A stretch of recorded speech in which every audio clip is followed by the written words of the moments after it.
Welcome to PostScript, the video interview series of Philippine Studies, historical and ethnographic viewpoints, where we talk with authors of previously published articles in the journal. I am Mike Pante, Associate Editor of the journal, your host for today.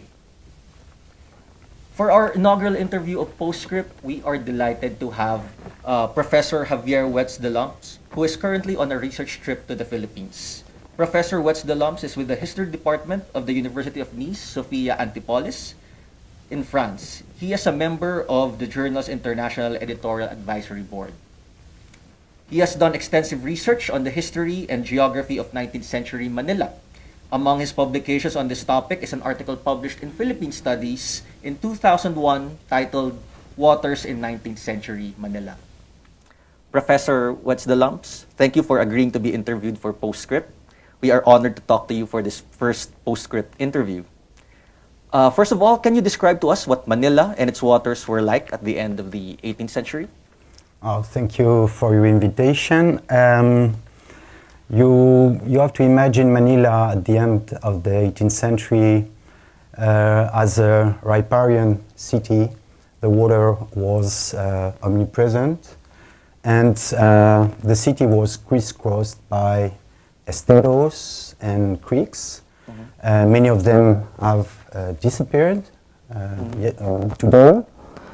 And the esteros and the Pasig River, of course, were used as the principal means of transportation for people and goods. The waters were, I will not say pristine, but the pollution was not too high. And you have also to imagine that the banks of the esteros and the creeks and the Pasig River had vegetation on the side. The waters were used for recreational purpose also. Many people bathed in the creeks and in the esteros and in the Pasig River. Now, would you say Manila was still pristine at that time? Where did people get their drinking water? I would not say that the waters were pristine because already in some parts of the city, especially around Intramuros, the moats were already silted, and the water was stagnant already in the moats at the end of the 18th century, and the waters were very bad. So I would not say that the waters were pristine. As for the drinking water, there was, the ordinary people used to draw water in the Pasig at low tide, of course, and upriver. And the rich people had in their own houses water tanks. They collected rainwater from the roof, and they have very well built water tanks with filters. But the ordinary people had to draw water from the esteros and the river. There was also possibility to buy water. They used to draw water upriver and in the creeks. For example, San Juan River was the best water in Manila. The water was transported by boat, and after there were people in the street who sold water, carried in bamboo, in bonbon, they call it bonbon. So the rich people could buy this water drawn upriver. In your article, you mentioned that by 1820, there were already reports that expressed alarm about Manila's waters. Who made these reports and what caused them to be alarmed? Well, the reports were written by military doctors, because there were very few doctors in the Philippines at the beginning of the 19th century.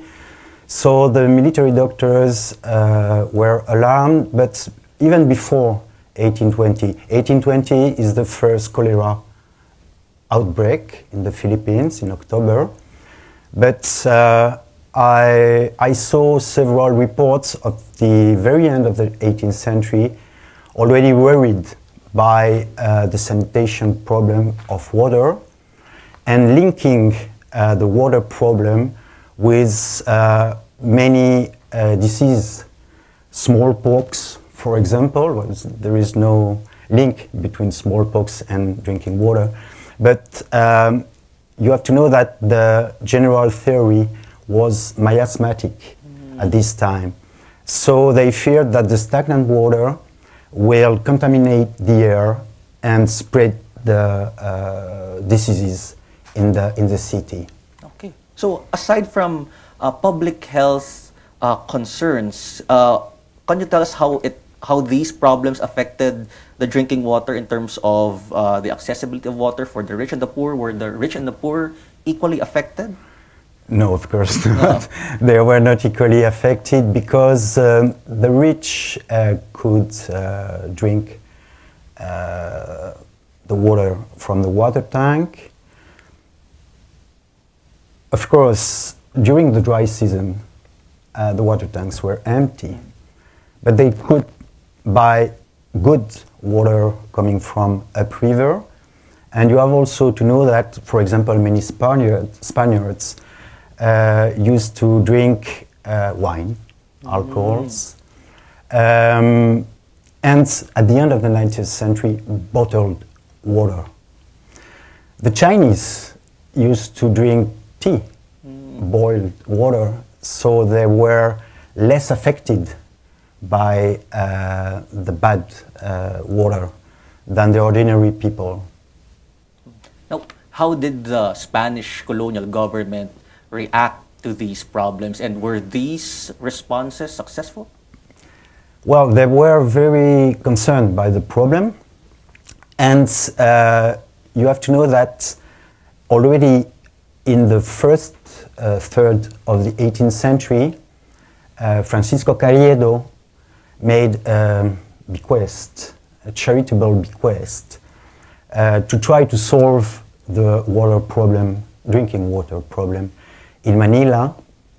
And the bequest was very high, 10,000 pesos. For that time it was a very, very important amount. And the problem is that the request was made to the Ayuntamiento. And the Ayuntamiento loaned this bequest, for example, on the galleon trade. But as far as I know, there were many corruption around the Carriedo Fund, and nearly more than 1 century after the bequest, say in the 1860s, 1870s, the total amount was not enough to build traída de aguas, how to say in English, the water conduct. So finally, the Governor General Primo de Rivera, during the cholera outbreak of 1882, decided to put public money in the project, and finally the Carriedo waterwork was opened in 1882. And it was a very, very great improvement for Manila, and especially for the poor people of Manila. Okay. And regarding the issue of transportation, because you also mentioned that in your article, you mentioned that these waterways were crucial for the conveyance of passengers and products. What can you tell us about these transport networks? How did they work? For example, the bangkas, were there certain businesses that managed these bangkas for transportation? Yes. In the 1840s, nearly all the points in the city could be reached by water, by banca, nearly all. But the bancas were especially useful to cross the Pasig River, because you have to remember that there was only one bridge, Puente de España, and in the 1850s another bridge upriver, Puente Colgante, but it was a toll bridge and very expensive toll. So the banca were used by the common people of Manila who didn't have carruaje, carriages. Huh?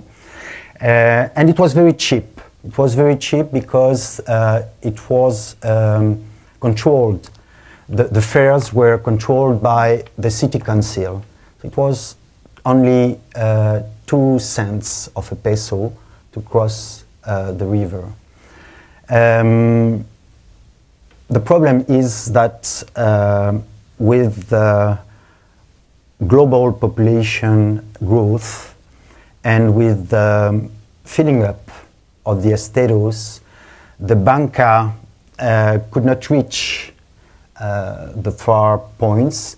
And at the end of the Spanish period, the banca service was limited to cross the river Pasig, and it was declining very quickly because of the introduction of the first mass transportation in Manila, a tranvía, the horse-drawn tramway.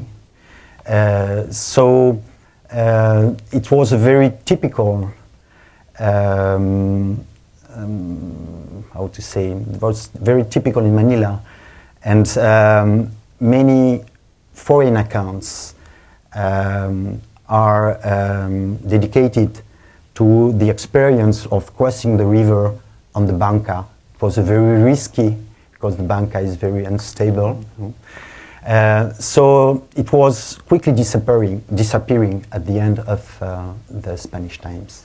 Now, if I were a typical Manileño living in the mid-1800s, which specific points in the city along the Pasig River, where would I go to get a banca for transportation? Well, there were docks, especially up river from the Puente de España and down river also. For example, if you wanted to go from Luneta to San Nicolas, you didn't have to walk all around Intramuros to take the Puente de España. You could take a banca to go directly from the left bank to the right bank of the Pasig, and for a very cheap fare. Now, until when did this kind of transportation last?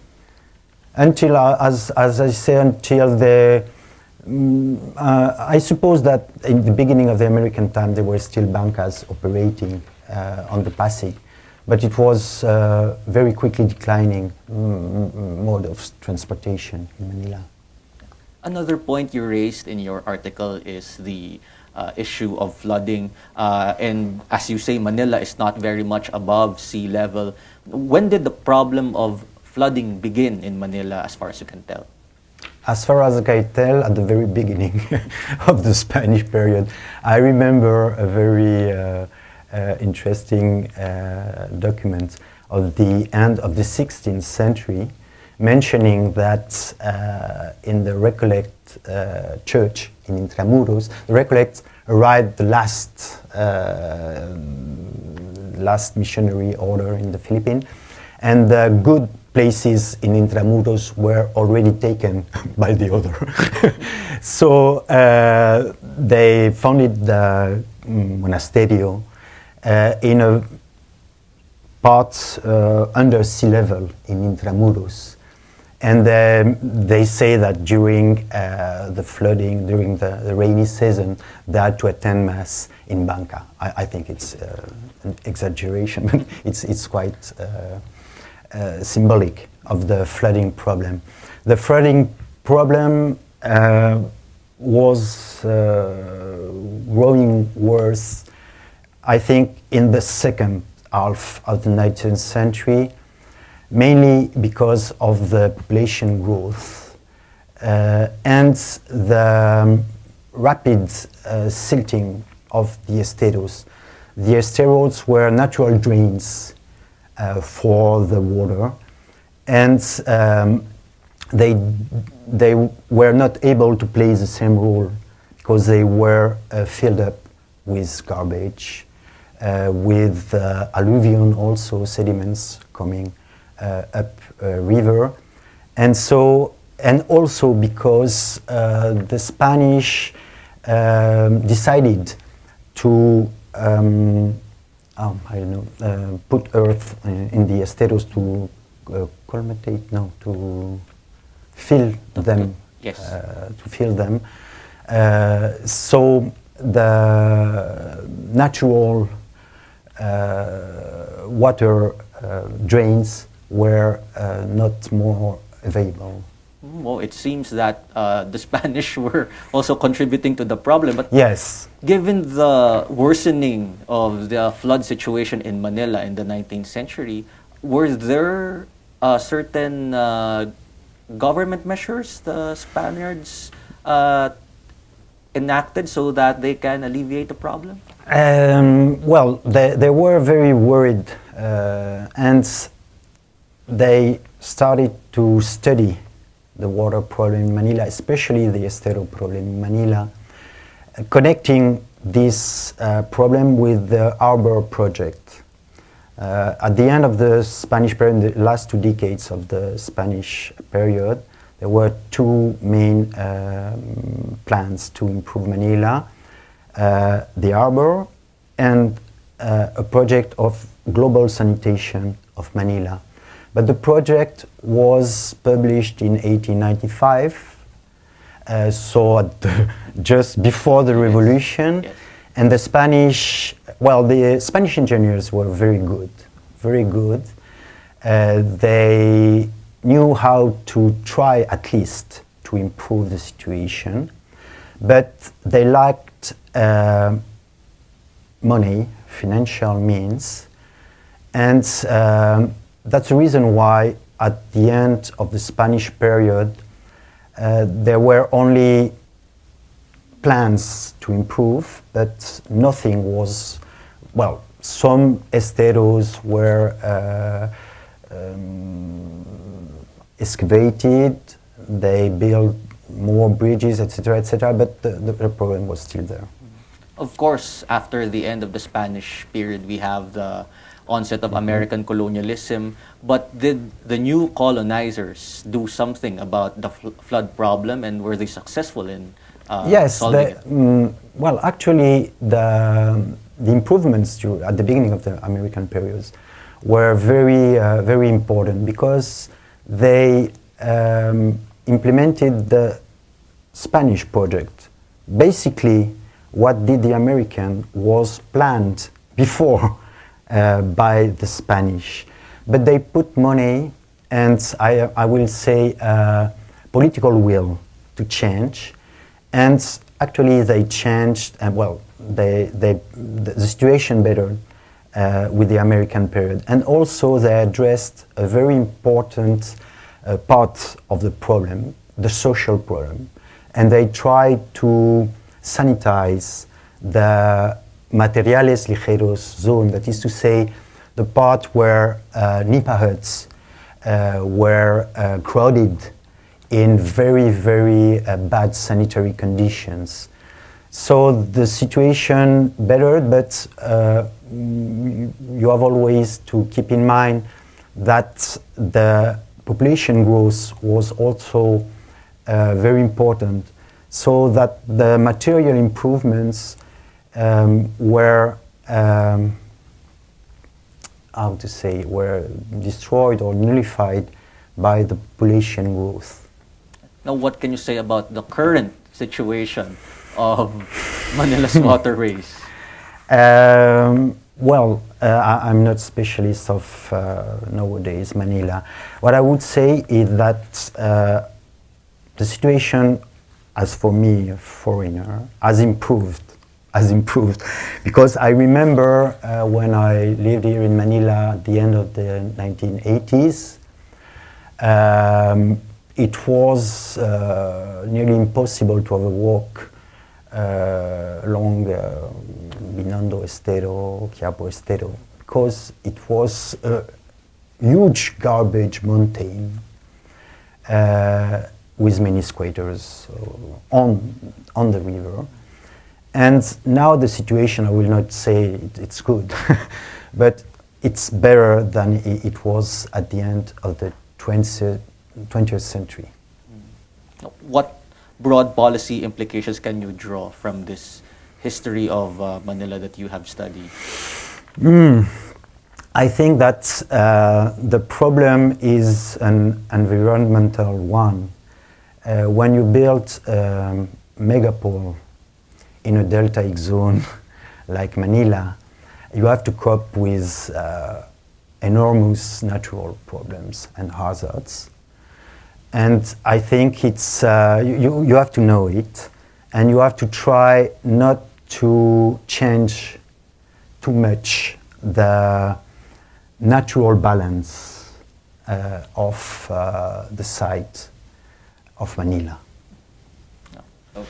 Thank you, Professor Huetz de Lemps, for sharing with us your valuable insights on this very important topic.